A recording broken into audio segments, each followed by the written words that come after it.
వెళ్లే భక్తుల్ని TTD alert చేసింది. శ్రీవారి మెట్టు నడక మార్గంలో స్కాన్ చేసిన టోకెన్లు ఉంటేనే శ్రీవారి దర్శనానికి అనుమతిస్తామని తెలిసింది. శ్రీవారి మెట్టు మార్గంలో 1200 మెట్టు దగ్గర దివ్య దర్శనం టోకెన్ స్కానింగ్ ను టీటీడీ పునఃప్రారంభించింది. దీనికి సంబంధించిన ట్రయల్ రన్ గురువారం నిర్వహించారు. శ్రీవారి మెట్టు వద్ద దివ్య దర్శనం టోకెన్లు తీసుకున్న భక్తులు శుక్రవారం నుంచి ఖచ్చితంగా 1200వ మెట్టు దగ్గర ఆ టోకెన్ ను స్కానింగ్ చేయించుకోవాలి. గతంలో ఆచరణలో ఉన్నట్లుగా దివ్య దర్శనం టోకెన్లు కలిగి స్కాన్ చేసుకొని భక్తులను దర్శనంలో క్యూ లైన్ లో అనుమతించగలరు. కావున భక్తులు ఈ మార్పును గమనించి తదనుగుణంగా దర్శనానికి రావాలని టీటీడీ విజ్ఞప్తి చేసింది. ఇటీవల టీటీడీ ఈవో జె శ్యామలరావు అధికారులతో సమావేశమయ్యారు. శ్రీవారి మెట్టు మార్గంలో 1200 మెట్టు దగ్గర దివ్య దర్శనం టోకెన్ల స్కానింగ్ ను తిరిగి ప్రారంభించాలని ఆయన ఆదేశించారు. అలాగే ఏపీఎస్ఆర్టీసీ టూరిజం కోటాలో దర్శన టికెట్లు దుర్వినియోగం జరగకుండా చూడాలన్నారు. అలాగే వసతి గదులకు సంబంధించి కూడా కొన్ని సూచనలు చేశారు. వసతి గదుల్ని పదే పదే తీసుకుంటున్న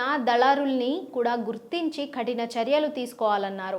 ఈవో ఆదేశాల మేరకు ఇవాళ శ్రీవారి మెట్టు మార్గంలో 1200 మెట్టు దగ్గర దివ్య దర్శనం టోకెన్ స్కానింగ్ సెంటర్ ప్రారంభించారు టీటీడీ అధికారులు. కల్పవృక్ష వాహనంపై శ్రీ రాజమన్నార్ అలంకారంతో వెంకటేశ్వరుడు అప్పలాయగుంట శ్రీ ప్రసన్న వెంకటేశ్వర స్వామివారి బ్రహ్మోత్సవంలో 4వ రోజైన గురువారం ఉదయం శ్రీ రాజమన్నార్ అలంకారంతో శ్రీనివాసుడు కల్పవృక్ష వాహనంపై భక్తులకు అభయమిచ్చాడు. ఉదయం 8 నుంచి 9 గంటల వరకు స్వామివారు 4 మాడ వీధుల్లో విహరించి భక్తులకు దర్శన భాగ్యం కల్పించారు. వాహనం ముందు భక్తజన బృందాలు చెక్క భజనలు కోలాటాలతో స్వామివారిని కీర్తిస్తుండగా మంగళ వాయిద్యాల నడుమ స్వామివారి వాహన సేవ కోలాహలంగా జరిగింది. భక్తులు అడుగడుగున కర్పూర హారతులు సమర్పించి స్వామివారిని దర్శించుకున్నారు. శ్రీ ప్రసన్న వెంకటేశ్వరుడు 4వ రోజు ఉదయం కల్పవృక్ష వాహనంపై దర్శనమిస్తూ కల్పవృక్షం ఇవ్వలేని ధర్మమోక్షాన్ని కూడా నేను అనుగ్రహిస్తానని నిరూపిస్తున్నారు. కల్పవృక్షాలు లోకాతీతమైన